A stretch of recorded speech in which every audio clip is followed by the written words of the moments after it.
Friends, तो आज की वीडियो में मैं आपको ट्वेल्थ केमिस्ट्री के मोस्ट इम्पोर्टेंट नेम रिएक्शन कराने वाला हूं। और फ्रेंड्स, मैंने इस वीडियो में उन्हीं रिएक्शन को सेलेक्ट किया है जो आपके बोर्ड एग्जाम में हर साल रिपीट होती हैं। गारंटी है फ्रेंड्स, इस वीडियो को देखने के बाद नेम रिएक्शन के लिए कहीं और आपको भटकने की ज़रूरत नहीं पड़ेगी। जितने भी नेम रिएक्शन मैंने इस वीडियो में करवाया है आपके लिए सफिशियंट है। 100% इसी में से पूछा जाएगा। ये क्वेश्चन गाइज आपके एग्जाम में दो तरीके से पूछा जाता है। फर्स्ट टाइप है कि कुछ नेम रिएक्शन दे देगा और बोलेगा कि केवल रासायनिक समीकरण दीजिए। तो इस कंडीशन में आपको केवल रासायनिक समीकरण लिखना होता है, ठीक है। और सेकेंड टाइप है जिसमें कुछ नेम रिएक्शन दे देगा और बोलेगा कि संक्षिप्त टिप्पणी लिखिए। तो इस कंडीशन में आपको रासायनिक समीकरण नहीं लिखना होता है, केवल उन अभिक्रियाओं का परिभाषा लिखना होता है, ठीक है। तो चलिए फ्रेंड्स, आज की वीडियो स्टार्ट करते हैं। तो पहला इंपॉर्टेंट रिएक्शन हम लोग का है इटार्ड अभिक्रिया, ठीक है। इसमें क्या होता है गैस कि जब हम टॉल्यूइन की अभिक्रिया, और टॉल्यूइन का स्ट्रक्चर इस प्रकार होता है कि बेंजीन के ऊपर CH3 लगा देते हैं, टॉल्यूइन बन जाता है। टॉल्यूइन की अभिक्रिया जब क्रोमिल क्लोराइड के साथ CH2 विलायक की उपस्थिति में कराते हैं तो ये जो क्रोमियम कॉम्प्लेक्स का निर्माण होता है, ठीक है। और क्रोमियम कॉम्प्लेक्स कैसे बनता है कि जब हम टॉल्यूइन के मेथिल ग्रुप के साथ इस क्रोमिल क्लोराइड को जोड़ देते हैं तो ये क्रोमियम कॉम्प्लेक्स बन जाता है, क्रोमियम जटिल, ठीक है। और ये आपका अस्थायी होता है, इसलिए हम इसका पुनः क्या कर देते हैं, जल अवकटन बोले तो हाइड्रोलिसिस कर देते हैं। तो क्या हो जाता है कि ये बेंजिल्डिहाइड में कन्वर्ट हो जाता है। और जब हम बेंजीन के ऊपर CHO ग्रुप लगा देते हैं तो यही बेंजिल्डिहाइड का फॉर्मूला होता है, ठीक है। तो गाइज अगले इंपॉर्टेंट रिएक्शन की ओर बढ़ते हैं, गाटरमान काक अभिक्रिया, ठीक है। और ये भी आपके बेंजिल्डिहाइड बनाने की विधि है। इसमें क्या होता है गैस कि जब हम बेंजीन की अभिक्रिया, बेंजीन का स्ट्रक्चर इस प्रकार होता है, बेंजीन की अभिक्रिया कार्बन मोनोऑक्साइड प्लस HCl के साथ निर्जल AlCl3 या फिर क्यूप्रस क्लोराइड की उपस्थिति में कराते हैं तो डायरेक्ट आपका बेंजिल्डिहाइड में कन्वर्ट हो जाता है, ठीक है। और यहाँ पर हम CO प्लस HCl के स्थान पर फॉर्मिल क्लोराइड भी लिख सकते हैं, जिसका फॉर्मूला होता है HCOCl, ठीक है। क्योंकि ये दोनों आपस में अभिक्रिया करते हैं तो फॉर्मिल क्लोराइड का निर्माण करते हैं, ठीक है। अब बढ़ते हैं नेक्स्ट इंपॉर्टेंट रिएक्शन की ओर, हाफमान ब्रोमामाइड निम्नीकरण अभिक्रिया, बोले तो हाफमान ब्रोमामाइड डिग्रेडेशन रिएक्शन, HBD इसको बोलते हैं, ठीक है। ये बेसिकली फ्रेंड्स अमाइड से अमाइन बनाने की विधि है, ठीक है। अमाइड का फार्मूला होता है RC+O NH2, ठीक है।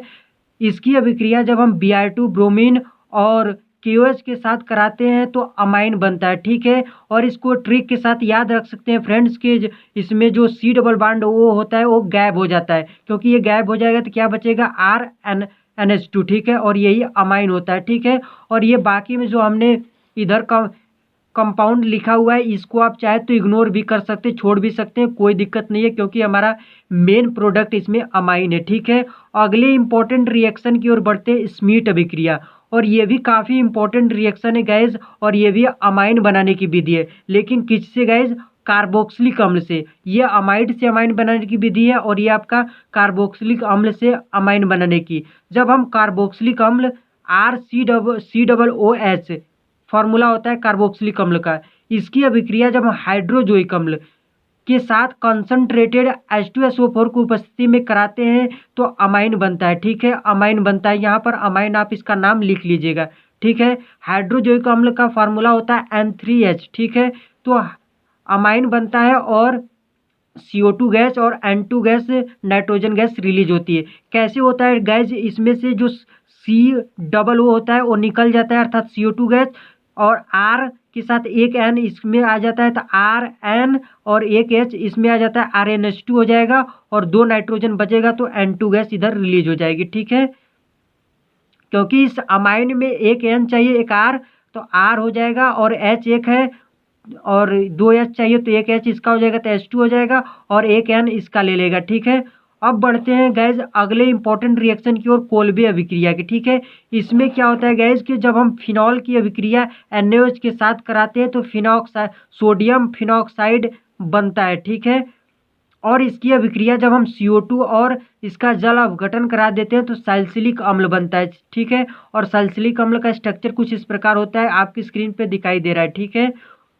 और फिनाल का स्ट्रक्चर इस प्रकार होता है कि जब हम बेंजीन के ऊपर OH ग्रुप लगा देते हैं, ठीक है। और ये होप कि ये फ्रेंड्स ये अभिक्रिया आपको समझ में आ गई। अगले इंपॉर्टेंट रिएक्शन की ओर बढ़ते हैं, फिटिंग अभिक्रिया। इसमें क्या होता है गैस कि हेलोएरिन की 2 मोल की अभिक्रिया जब हम सोडियम के 2 मोल के साथ ड्राई ईथर की उपस्थिति में कराते हैं तो क्या होता है कि इसमें से जो X होता है और इसमें से X, ये दोनों आपस में मिल मिला के NaX कंपाउंड का निर्माण करते हैं और बाकी का ये बेंजीन और ये बेंजीन आपस में जुड़कर क्या बनाते हैं, डाईफिनाइल का निर्माण करते हैं। डाईफिनाइल कुछ इस प्रकार जुड़ जाते हैं दोनों बेंजीन, ठीक है, तो इसका डाईफिनाइल नाम हो जाता है। और यहाँ पर X से आपके पास हैलोजन ग्रुप का कोई भी एलिमेंट हो सकता है, ठीक है। और हेलोएरिन इसका कैसे नाम पड़ा है गैस, इसमें हम जब बेंजीन के साथ हैलोजन लगा देते हैं तो इसका हेलोएरिन हो जाता है, ठीक है। अब अगली इंपॉर्टेंट रिएक्शन की ओर बढ़ते हैं, वुड्स फिटिंग अभिक्रिया। इसमें क्या होता है, जब हेलोएरिन की अभिक्रिया हेलोएल्केन बेंजीन के साथ एक्स मतलब हेलो ग्रुप जोड़ते हैं तो हेलोएरिन हो जाता है, और जब हम एल्केन के साथ हेलो ग्रुप जोड़ते हैं तो हेलोएल्केन हो जाता है। और इसकी अभिक्रिया जब हम सोडियम के 2 मोल के साथ ड्राई ईथर की उपस्थिति में कराते हैं तो एल्किल बेंजीन बनता है। बेंजीन के ऊपर R जुड़ जाता है, इसको एल्किल बेंजीन कहते हैं, ठीक है। और यहाँ पर ड्राई ईथर लिखना है आपको। तो यही अभिक्रिया हो गया। अब अगले इंपॉर्टेंट रिएक्शन की ओर बढ़ते हैं, क्लीमेंसन अभिक्रिया। इसमें क्या होता है गैस, जब हम एल्डिहाइड की अभिक्रिया जब हम जिंक Hg और कंसंट्रेटेड HCl की उपस्थिति में, ये जो होता है बेंजिल्डिहाइड एल्केन में अपचयित हो जाता है। किस में हो जाता है गैस, एल्केन में अपचयित हो जाता है, ठीक है। और यहाँ पर हम 4 हाइड्रोजन लेते हैं क्योंकि हाइड्रोजन का जुड़ना मतलब अपचयन, इसीलिए, ठीक है। और जब हम एल्डिहाइड के स्थान पर गैस लेंगे, कीटोन लेंगे, तब पर भी आपके पास ये एल्केन ही बनेगा, ठीक है। और यहाँ पर यही उत्प्रेरक यूज करेंगे, जिंक Hg और कंसंट्रेटेड HCl। अगले इंपॉर्टेंट रिएक्शन की ओर बढ़ते हैं, वुल्फ किस्नर अपचयन, ठीक है। इसमें क्या होता है कि जब हम एल्डिहाइड की अभिक्रिया हाइड्रोजोइक अम्ल के साथ हाइड्रोजन के साथ कराते हैं KH की उपस्थिति में तो एक ये कंपाउंड बनता है और ये आपका अस्थायी होता है, तो इसका पुनः हम क्या कर देते हैं, जल अपघटन करते हैं। जल अपघटन करते हैं तो आपके पास एल्केन बनता है, इसका नाम क्या है, एल्केन है, ठीक है। और ये अभिक्रिया कैसे होती है गैस कि इसमें से जो होता है ऑक्सीजन और ये इसका H2 आपस में जुड़कर जल का निर्माण कर लेते हैं और ये दोनों आपस में जुड़ जाते हैं, ठीक है। जुड़ जाएंगे तो कुछ इस प्रकार जुड़ जाएंगे और इसका फिर से हम जल अवकरण कर देंगे तो N2 इसमें से निकल जाएगा और N2 निकल जाएगा तो क्या बचेगा, RCH3, क्योंकि H2 और एक H3 हो जाएगा, ठीक है। अगली इंपॉर्टेंट रिएक्शन रायमंड टीमान अभिक्रिया देखते हैं, ठीक है। और काफ़ी इंपॉर्टेंट रिएक्शन है। इसमें क्या होता है गैस कि जब हम फिनॉल की अभिक्रिया क्लोरोफॉर्म के साथ NaOH की उपस्थिति में कराते हैं तो आपके पास एक सैलिसिलिक एल्डिहाइड बनता है जिसका स्ट्रक्चर इस प्रकार है कि इसमें जो CHO ग्रुप होता है वो आर्थो पोजीशन और पैरा पोजीशन पर जुड़ जाता है। इसमें से ये जो होता है आपका मेजर होता है और इसको आप चाहे तो नहीं भी लिखेंगे, कोई दिक्कत नहीं है, ठीक है। क्लोरोफॉर्म का फार्मूला ऐसे होता है और फिनॉल का तो जानते हैं बेंजीन के ऊपर OH। फ्रेंड्स, इस वीडियो में इतना ही। उम्मीद करते हैं ये सारी रिएक्शन आपको क्लियर हो गई हैं। तो मेरे भाई चैनल को सब्सक्राइब करना है, वीडियो को लाइक करना है और एक प्यारा सा कमेंट करना है। ओके।